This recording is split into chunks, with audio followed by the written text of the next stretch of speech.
الحمد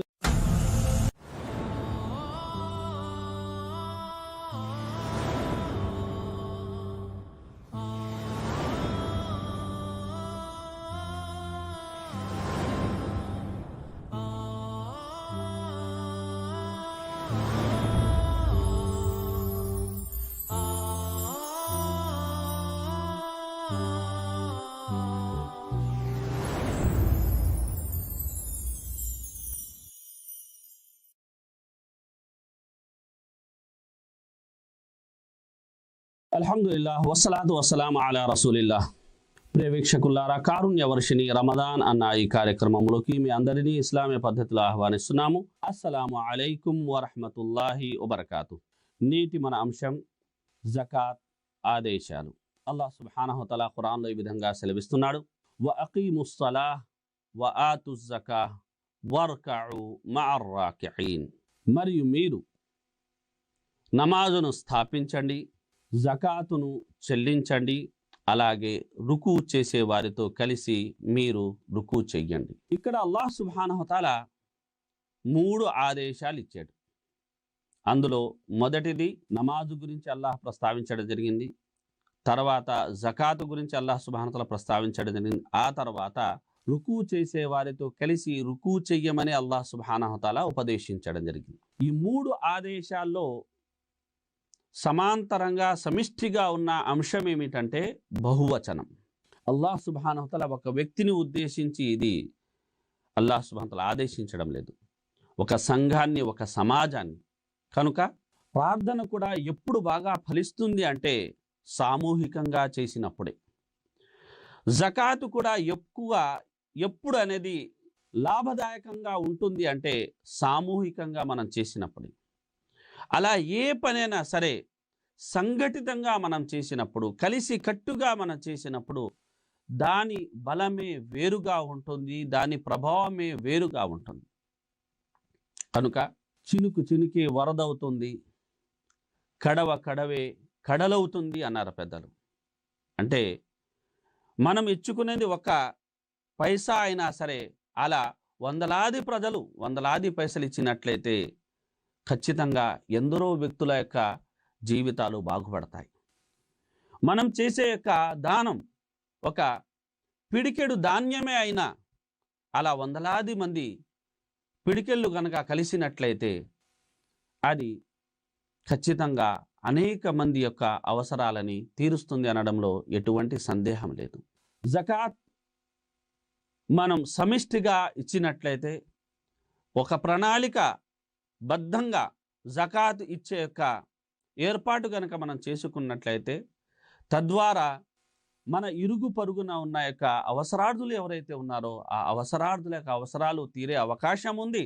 అలాగే ఈ జకాత్ సొమ్ముని పొందిన మీదట మనం వారికి మంచి హితోపదేశం కూడా చెయ్యొచ్చు. ఉదాహరణకు, ఒక వ్యక్తికి కొట్టు పెట్టి ఇచ్చేస్తే తద్వారా అనేది అతను జీవనోపాధి అని సంపాదించుకోగలుగుతాడంటే జకాత్ సొమ్ముతోటి మనం కొట్టు పెట్టిచ్చేస్తే. కనుక ఆ తర్వాత అతను ఒకరి ఎదుట చేయి చాచే యొక్క దుస్థితే, ఆత్మాభిమానాన్ని చంపుకునే యొక్క ఆ దయనీయ స్థితి అతనికి రాదు, ఆత్మగౌరవంతో బతికేస్తాడు. కనుక మనం రోజు ఒక వ్యక్తికి మనం వేటాడి ఒక చేపను తీసుకెళ్ళి అలా ఉచితంగా ఇచ్చేయడం కన్నా చేపలు పట్టడం నేర్పించేస్తే, అలాంటి సౌకర్యమే వాళ్ళకి మనం కల్పించేస్తే వారి కష్టం వారు పడతారు, వారి కష్టం వారు తింటారు. అలాగే వారు ఇచ్చే స్థితికి వస్తారు. కేవలం భిక్ష మీదే వారు ఆధారపడి బతకరు. ఎందుకంటే ప్రవక్త ముహమ్మద్ సల్లల్లాహు అలైహి వసల్లం వారు అవసరార్థుల అవసరాన్ని తీర్చడం అల్లాహ్ యొక్క అవసరాన్ని తీర్చడం వంటిది అని ప్రవక్త సల్లల్లాహు అలైహి వసల్లం చెప్పినప్పటికీ, అవసరం లేకపోయినా అడుక్కోవడం అనేది చాలా అవమానకరం, అగౌరవప్రదం అని చెప్పడమే కాకుండా, అతను ఏ స్థాయిలో అయితే అడుక్కుని ఉంటాడో ఆ స్థాయిలో అతని ముఖం మీద మాంసం లేకుండా అతను అల్లాహ్ యొక్క సన్నిధిలో హాజరవుతాడని ప్రవక్త ముహమ్మద్ సల్లల్లాహు అలైహి వసల్లం వారు సెలవిచ్చి ఉన్నారు. కనుక ఇస్లాం ధర్మం జకాత్ని ప్రోత్సహిస్తుంది. అంటే కొందరి యొక్క ధనికుల అభిప్రాయ ప్రకారం మేము ఇలా గనక దారిన వెళ్ళే దానయ్యలకు దానం చేస్తూ పోతే వాళ్ళు దీనికే అలవాటు పడిపోతారు, ఆ తర్వాత కష్టపడడం అనేది వారు మానేస్తారు. అంటే ఇస్లాం ఇలాంటి వ్యవస్థను కోరుకోదు. కనుక ఎక్కడైతే జకాత్ ధనికుల మీద ఇస్లాం విధిగా వించిందో, రమజాను మాసంలోనే జకాతుల్ ఫిత్ర్ని ప్రతి వ్యక్తి మీద, అతను కడు నిరుపేదైనా సరే అతని మీద దాన్ని విధిగా వించడం జరిగింది. ఒకవేళ అతని దగ్గర ఇచ్చుకునే స్థితి లేకపోయినా ఓ 10 మంది కలిసి అతనికి ఆర్థిక సహాయం చేయాలి. అతనికి అందిన ఆర్థిక సహాయంతో అతను మళ్ళీ దానం చెయ్యాలి విధిగా. కనుక దాన గుణం అతనిలో కూడా జనించాలి. కనుక అభిమాన సోదరులారా, మనం గమనించాల్సిన ఒక విషయం ఏమిటంటే, జకాత్ వ్యవస్థ అనేది మహాద్భుతమైన వ్యవస్థ. ఆర్థిక రంగంలో అద్భుతాలు చెయ్యగలదు ఏదైనా ఒక సిద్ధాంతం అంటే అది కేవలం జకాతు సిద్ధాంతమే అన్న ఒక విషయాన్ని మనం ఈ సందర్భంగా గమనించాలి. అయితే ఇది పూర్తి మానవత్వంతో కూడినది. ఇక వడ్డీ వ్యవస్థ ఏదైతే ఉందో అది పూర్తిగా స్వార్థంతో కూడినది, అది పూర్తిగా దానవత్వంతో కూడినది అన్న ఒక విషయాన్ని మనం గమనించాలి. అంటే జకాత్ మనిషిని మానవునిగా, మహామనీషిగా మారిస్తే, వడ్డీ వ్యవస్థ అనేది మనిషిని మృగంగా, దానవుడిగా అతన్ని మారుస్తుంది. కాబట్టి జకాత్ చెల్లించమని అల్లాహ్ సుబ్హానహు తఆలా ఆదేశం అనేది ఇచ్చాడు. అభిమాన సోదరులారా, జకాతుని దాదాపుగా మనం తీసుకున్నట్లయితే రమజాను మాసంలోనే మంచి సంకల్పంతోనే ఎక్కువ మంది అనేది జకాత్ని చెల్లించడం అనేది మనం చూస్తూ ఉంటాం. ఇది మంచి యొక్క శుభ పరిణామమే. అయితే గమనించాల్సిన విషయం ఏంటంటే, ఈ ఒక్క నెలలో జకాత్ ఇచ్చేయడం వల్ల, ఇతర నెలలో ఇవ్వడం అనేది మనిషి అనేది మానుకోవడం వల్ల ఒక ప్రాంతంలో ఉన్న యొక్క అగత్య పరులు కావచ్చు, అవసరార్థులు కావచ్చు, వారు ఇబ్బంది పడతారు అన్న విషయం కనుక తెలిసినట్లయితే మనం ఇతర మాసాల్లో కూడా జకాత్ ఇచ్చే ఒక అవకాశం ఉంది. కనుక సహాబాలు షాబాన్ మాసంలో జకాత్ ఇచ్చేవారు. అలాగే ఏదైనా అత్యవసర పరిస్థితి వచ్చింది అంటే అలాంటి సమయంలో నేను తర్వాత ఇవ్వాల్సిన జకాతుని ముందస్తుగానే చెల్లించవచ్చు అన్న యొక్క వెసులుబాటు కూడా ధర్మంలో ఉంది. కనుక అలాంటి విపత్కర పరిస్థితి ఏదైనా వచ్చినప్పుడు ఇలాంటి యొక్క వెసులుబాటుని మనం వినియోగించుకొని ఆ రకంగా సమాజాన్ని, సంఘాన్ని, ప్రజల్ని అనేది మనం చేదోడు వాదోడుగా ఉండాలి అన్న విషయాన్ని ఈ సందర్భంగా మనం గమనించాలి. అభిమాన సోదరులారా, ఇక ఎవరైతే జకాత్ ఇవ్వడం లేదు వారిని మనం 3 యొక్క కేటగిరీలలో, విభాగాల్లో విభజించవచ్చు. ఒకరు, వారికి జకాత్ విధి అన్న యొక్క అవగాహనే లేదు, బహుశా వారు ముస్లింలకు దూరంగా ఉంటున్నారు, లేదంటే వారు ఉండే ప్రాంతంలో అలాంటి సాహిత్యం కానీ ఇతరతర విషయాలు కానీ తెలియజేసే వ్యక్తులు లేరు. కనుక ఇలాంటి వ్యక్తులు. రెండో రకం ఏంటంటే, వీరికి జకాత్ ఇవ్వాలన్న అవగాహన అయితే ఉంది కానీ అయితే జకాత్ వ్యవస్థకే వీరు విరుద్ధం. అంటే ఈ జకాత్ వ్యవస్థ అనేది మనిషి ఏర్పరచుకున్నదన్నో, లేదంటే ఇది మనిషి యొక్క కష్టార్జితం మీద ఒక దౌర్జన్యం వంటిదో అనో, లేదంటే ట్యాక్స్ వంటిదో అనో, ఇలా విమర్శలు చేసుకుంటూ జకాత్ వ్యవస్థనే తూట్లు పొడిచే, జకాత్ వ్యవస్థనే తూలనాడే యొక్క ఈ తుంటరి చేష్టలు కలిగిన యొక్క వర్గం అనేది కూడా ఒకటి. మూడోది ఏదంటే, వీరికి జకాత్ ఇవ్వాలని తెలుసు కానీ అలసత్వం వహిస్తారు, అలక్ష్యం చేస్తారు. అల్లాహ్ సుబ్హానహు తఆలా చాలా విషయాల్ని మన్నించేస్తున్నాడు కదా, క్షమించేస్తాడు కదా, అల్లాహ్ గఫూర్ కదా, రహీం కదా, నేను ఒక్కడు జకాత్ ఇవ్వకపోతే ఏమవుతుంది అన్న ఉద్దేశంతో వీళ్ళుంటారు. నిజంగా అలా ప్రతి ఒక్కరూ అనుకుంటే ఇంకా సమాజంలో మేలుకి ఆస్కారమే లేదు. కనుక మనం ఇక్కడ ఆత్మ సమీక్ష చేసుకోవాలి. ఇక 4వ వర్గం ఏదైతే ఉందో అది ఖచ్చితంగా అల్లాహ్ యొక్క ఆదేశాలు తెలుసుకోవడంతో పాటు సమయానికి జకాత్ ఇచ్చేస్తుంది. కనుక ఇవ్వని వ్యక్తుల్ని విభజించడం. కనుక మొదటి వర్గం ఏదైతే ఉందో వారికి అవగాహన లేదు, కనుక అవగాహన ఏర్పడిన తర్వాత వాళ్ళు ఇస్తారు. రెండో వర్గం ఎవరైతే ఉన్నారో, ఎవరైతే జకాత్ విధే కాదు, జకాత్ అనేది అసలు పనికే రాదు అన్న వితండవాదిని ఇస్లాం నుండి బహిష్కరించడం జరుగుతుంది. ప్రారంభంలో వాళ్ళ తోబా చేసుకోవాల్సిందిగా వ్యవధి ఇవ్వడం జరుగుతుంది. ఇవన్నీ జరిగిన మీదట చివరికి వారు తమ మంకుపట్టును మానుకోవడం లేదంటే ఇస్లాం నుండి వైదొలిగించడం జరుగుతుంది. కారణం ఏమిటంటే ఇస్లాం 5 మూలాధారాల మీద ఆధారపడి ఉంది కనుక షహాదతైన్ను ఎవరైనా నిరాకరించినా, అలాగే నమాజ్ను ఎవరైనా పూర్తిగా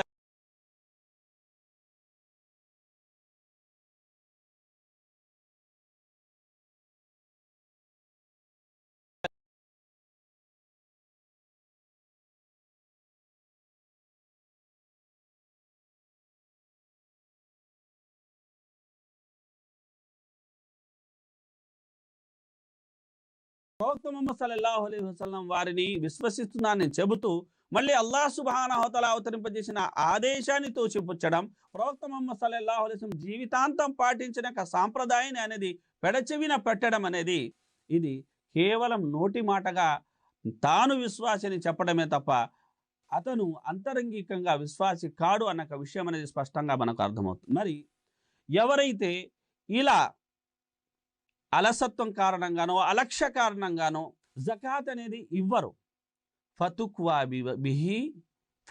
బిహా జిబాహుహుం, ప్రళయ దినాన వారి సంపదల్ని అల్లాహ్ సుబ్హానహు వ తఆలా బాగా వేడి చేసి వారి యొక్క పక్కల మీద వారి వీపుల మీద వాతలు పెట్టడం జరుగుతుంది అని అల్లాహ్ సుబ్హానహు వ తఆలా స్వయంగా ఖురాన్లో సెలవిస్తున్నారు. కనుక ఏ యొక్క పసిడినైతే, ఏ వెండినైతే, ఏ ఇతరత్ర యొక్క సామాగ్రినైతే, సంపదనైతే మనం మన కోసం మేలుగా భావించి ప్రోగు చేసుకుంటూ ఉన్నామో, రేపు ప్రళయ దినాన అల్లాహ్ సుబ్హానహు వ తఆలా మన నిర్వాకాలకు కానీ మనల్ని నరకంలో పడేసిన మీదట మనం ప్రోగు చేసుకొని మళ్ళీ లెక్క చూసుకొని పెట్టుకున్న ఆ యొక్క ధనము మహాసర్ప రూపం దాల్చి మనల్ని వచ్చేది కాటేస్తూనే ఉంటుంది.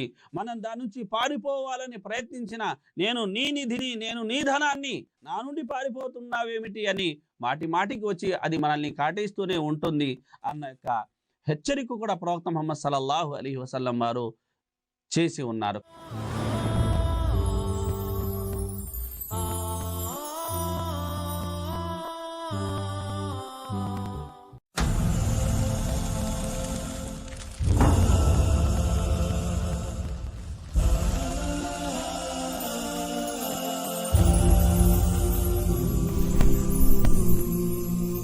నేటి సుభాషితం.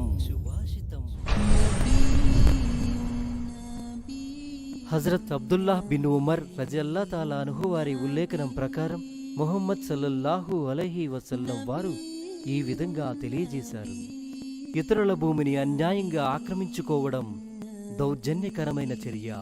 బుఖారీ హదీసు గ్రంథం.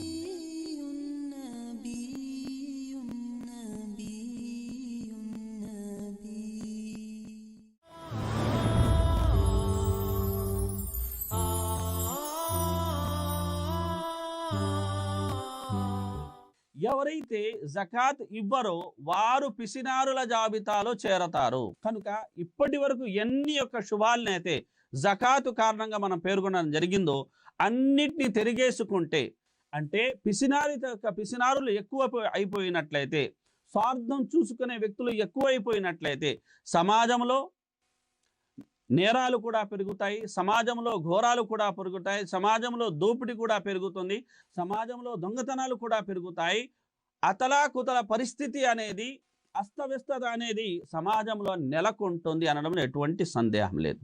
ఒక చోట ఒక ధనికుడు ఒక పేదకు సంబంధించిన అవసరానికి మించిన అతని సంపదను అతను అనుభవిస్తున్నాడంటే, ఎక్కడో చోట ఉన్న యొక్క మరో నిరుపేదకు సంబంధించిన యొక్క ఆ పూట యొక్క ఆహారాన్ని అతను గండి కొడుతున్నాడన్న విషయాన్ని మనం గమనించాల్సి ఉంటుంది. దుబారా ఖర్చుని కూడా అల్లాహ్ సుబ్హానహు వ తఆలా నిషేధించాడు. దుబారా ఖర్చు చేసే వారిని అల్లాహ్ సుబ్హానహు వ తఆలా శైతాన్ సోదరులుగా పేర్కొన్నాడు. మరి ఇది దుబారా ఖర్చు కూడా కాదు. అల్లాహ్ సుబ్హానహు వ తఆలా మన సంపదలో విధిగా ఉంచిన ఒక విషయాన్ని మనం ఇలా త్రోసిపుచ్చడం అంటే మనం ఆర్థికంగా నేరం చేసిన వాళ్ళం అవుతాము అల్లాహ్ దృష్టిలో అన్న విషయాన్ని మనం ఈ సందర్భంగా గమనించాలి. అదేవిధంగా ఎవరైతే పిసినారితనం వహిస్తారో, జకాత్ అనేది ఇవ్వరు, అల్లాహ్ సుబ్హానహు వ తఆలా దైవదూతల్ని ఇద్దరిని ప్రతిరోజు పంపిస్తూ ఉంటాడు. అందులో ఒక దైవదూత అల్లాహ్ మార్గంలో ఖర్చు చేసే వారికి మరింత ఇవ్వు అని దీవెనలు కురిపిస్తే, ఇంకో దైవదూత ఏమంటే ఎవడైతే ఇవ్వడం లేదో, ఎవడైతే పిసినారితనం వహిస్తున్నాడో, ప్రజా హక్కుల్ని ఎవరైతే కాజేస్తున్నాడో, సహా చేస్తున్నాడో, అల్లాహ్ నువ్వు కూడా అతనికి ఇవ్వకు. కనుక అతని సంపదలో కానీ, సంసారంలో కానీ, సంతానంలో కానీ శుభం అనేది పూర్తిగా నశిస్తుంది. కనుక ఇలా ప్రజల నోటికాడి కూటిని లాగేసిన అతని నోటికాడి కూడును అల్లాహ్ సుబ్హానహు వ తఆలా లాగేస్తాడు. చివరకు మహమ్మారి రోగాలకి గురై తాను పోగు చేసుకుని పెట్టుకున్న సంపద శాంతం ఏదైతే ఉంటుందో అలా బేకారుగా ఏమవుతుందంటే ఖర్చు అయిపోతుంది. కనుక ప్రవక్త సల్లల్లాహు అలైహి వసల్లం వారు సెలవిచ్చిన మాట, దావు మర్దాకుం బిస్సదకా, మీ రోగుల్ని మీరు దానా ధర్మాల ద్వారా నయం చేసుకోండి అని ప్రవక్త ముహమ్మద్ సల్లల్లాహు అలైహి వసల్లం వారు సెలవిచ్చారు. అంటే రోగాలని ఆనకట్ట వేసి ఆపే యొక్క అమల సాధనం జకాత్. మనం జకాత్ ఇవ్వకపోతే అవి వెల్లువలా వచ్చి మన మీద అనేది పడతాయి, విలతాండం చేస్తాయి. తద్వారా లేనిపోని యొక్క శోభకి, బాధకి మనం గురి కావాల్సి ఉంటుంది. ఎందుకంటే ఒక అనారోగ్యం అనేది, అది తలనొప్పి కావచ్చు, కడుపు నొప్పి కావచ్చు, చిన్న రోగం కావచ్చు, పెద్ద రోగం కావచ్చు, ఎంత యొక్క అసౌకర్యాన్ని సృష్టిస్తుందో ప్రతి ఒక్కరికి అనుభవం ఉంటుంది. కనుక జకాత్ ఇవ్వడం వల్ల అలాంటి యొక్క గడ్డు స్థితి నుండి మనం కాపాడబడతాం. ఇవ్వని వ్యక్తికి మాత్రం ఆ గడ్డు స్థితి తప్పనిసరిగా ఏర్పడుతుంది అన్న విషయాన్ని మనం ఈ సందర్భంగా గమనించాలి. అలాగే జకాత్ ఇవ్వకుండా అతను దౌర్జన్యం చేశాడు గనుక, ఒకరి హక్కుని అతను అన్యాయంగా కాజేశాడు గనుక అతని మీద కూడా దౌర్జన్యం చేసేవారు పుట్టుకొస్తారు. అతని సంపదను కూడా సహా చేసే వ్యక్తులు అనేది వచ్చే ప్రమాదం ఎంతైనా ఉందనే విషయాన్ని మనం ఈ సందర్భంగా గమనించాలి. కనుక ఏ వ్యక్తి అయితే నేను జకాతు ఇవ్వను పో అని అతను తెగేసి చెబుతున్నాడో అతన్ని ఎలా శిక్షించాలి అన్న విషయమై పండితుల్ని సంప్రదించినప్పుడు వ్యక్తిని బట్టి, అతని స్థాయిని బట్టి, సమాజాన్ని బట్టి, ఆ సమాజ రీతుల్ని బట్టి, అతను పాల్పడుతున్న ఆ నేర యొక్క తీవ్రతను బట్టి ఈ యొక్క తీర్మానం అది ప్రాంతీయపరమైన నాయకులు, అధికారులు ఎవరైతే ఉంటారో, పరిపాలకులు ఎవరైతే ఉంటారో వారు తీసుకోవడం అనేది జరుగుతుంది. కొందరిని కాసింత మందలింపు ద్వారా వారి మార్గం మీద వచ్చేసే అవకాశం ఉంది. మరికొందరికి రహస్యంగా వెళ్ళి వారికి హితోపదేశం చేయడం వల్ల వారి మనసు కరిగి వాళ్ళు మార్గం మీదకి వచ్చే అవకాశం ఉంది. మరికొందరిని కాసింత దండించడం వల్ల మార్గం మీదకి వచ్చే అవకాశం ఉంది. మరికొందరి విషయంలో ఇంకాసింత కఠినంగా కూడా వ్యవహరించాల్సి ఉంటుంది.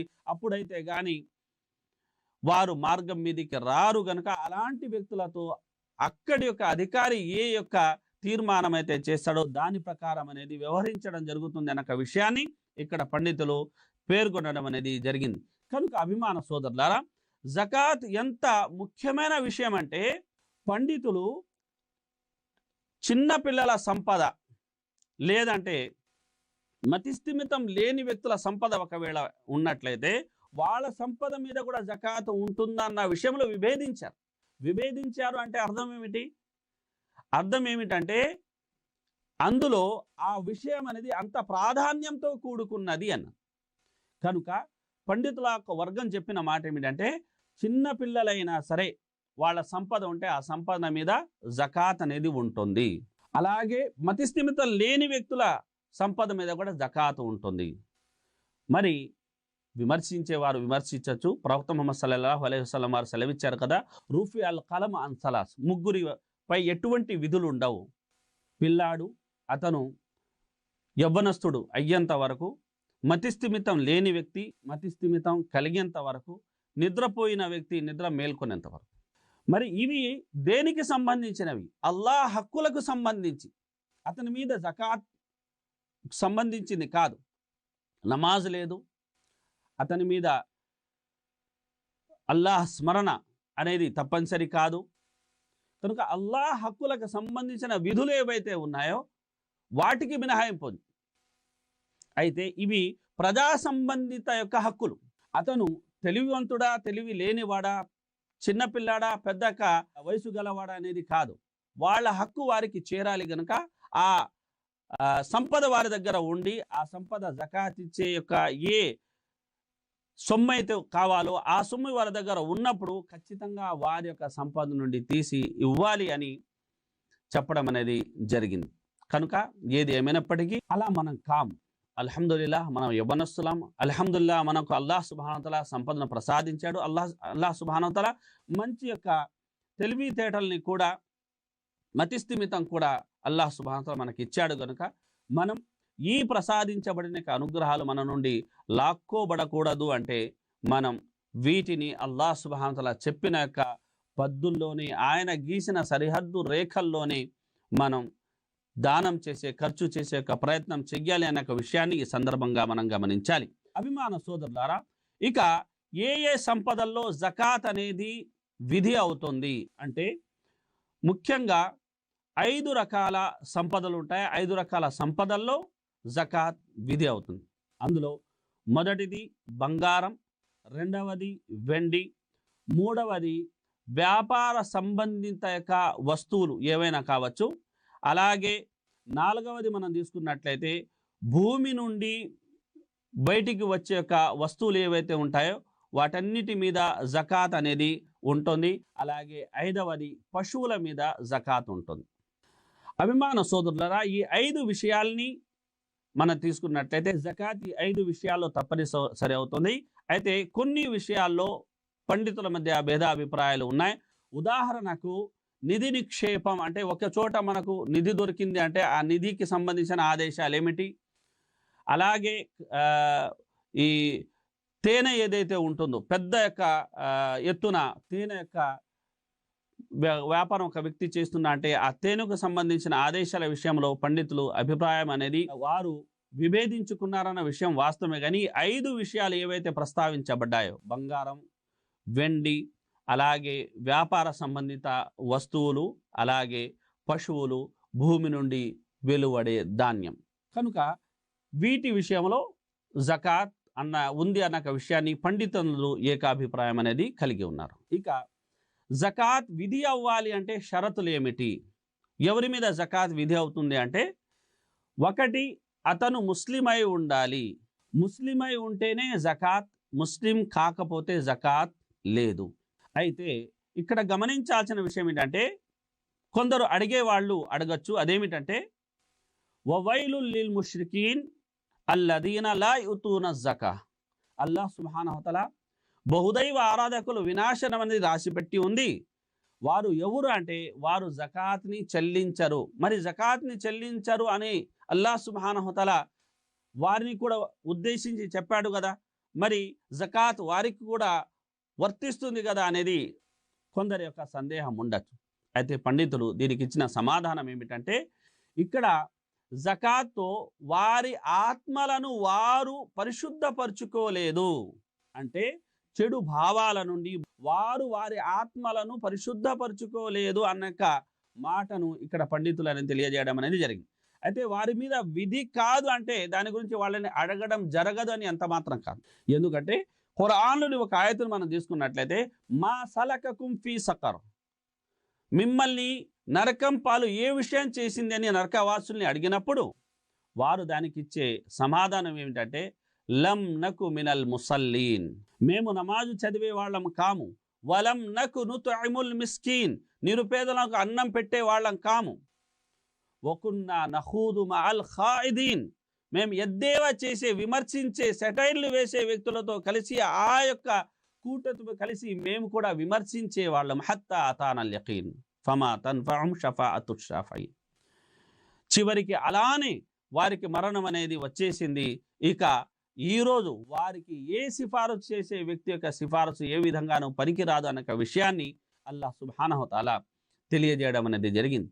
కనుక నమాజు గురించి కూడా వాళ్ళని అడగడం జరుగుతుంది విధి కానప్పటికీ, అలాగే జకాతు గురించి కూడా వాళ్ళని అడగడం జరుగుతుంది అది వారి మీద విధి కానప్పటికీ అని పండితుల్ని ఒక వర్గం అభిప్రాయపడింది. కనుక జకాత్ అన్న యొక్క ఈ ఆదేశము అవిశ్వాసుల నుండి కూడా అడగబడుతుంది అంటే మరి విశ్వాసులమే మనల్ని అల్లాహ్ సుబ్హానహు తఆలా వదిలేస్తాడా? కనుక అభిమాన సోదరులారా, ఇక్కడ మనం ప్రశాంతంగా ఆలోచించి, ఒకవేళ గతంలో మనం జకాత్ చెల్లించలేదు అంటే ఇప్పుడు జకాత్ చెల్లించేందుకు మనం పూనుకోవాల్సిన ఆవశ్యకత ఎంతైనా ఉంది. అలాగే అభిమాన సోదరులారా, జకాతు మనం ఇవ్వాలి అంటే రెండో షరతు ఏమిటంటే మనిషి స్వేచ్ఛాపరుడై ఉండాలి, బానిస మీద జకాత్ లేదు. మూడో విషయం ఏంటంటే మనిషి ఎంత సంపదనైతే జకాత్ విధి అవుతుందో ఆ సంపద అతను కలిగి ఉండాలి, దానికన్నా తక్కువ సంపదలో జకాత్ లేదు. అదేవిధంగా మనిషి దగ్గర ఆ సంపద అనేది స్థిరంగా ఉండాలి, స్థిరంగా ఆ వ్యక్తి యొక్క అధీనంలోనే ఆ సంపద ఉండాలి. అదేవిధంగా ఐదవ యొక్క షరతుని మనం తీసుకున్నట్లయితే ఒక పూర్తి ఏడాది, కొన్ని సంపదలకు ఒక పూర్తి ఏడాది అనేది నిండి ఉండాలి. అయితే కొన్ని సంపదలు ఉంటాయి, ఆ సంపదలకు ఏడాది నిండాలి అన్న షరతు అనేది వర్తించదు.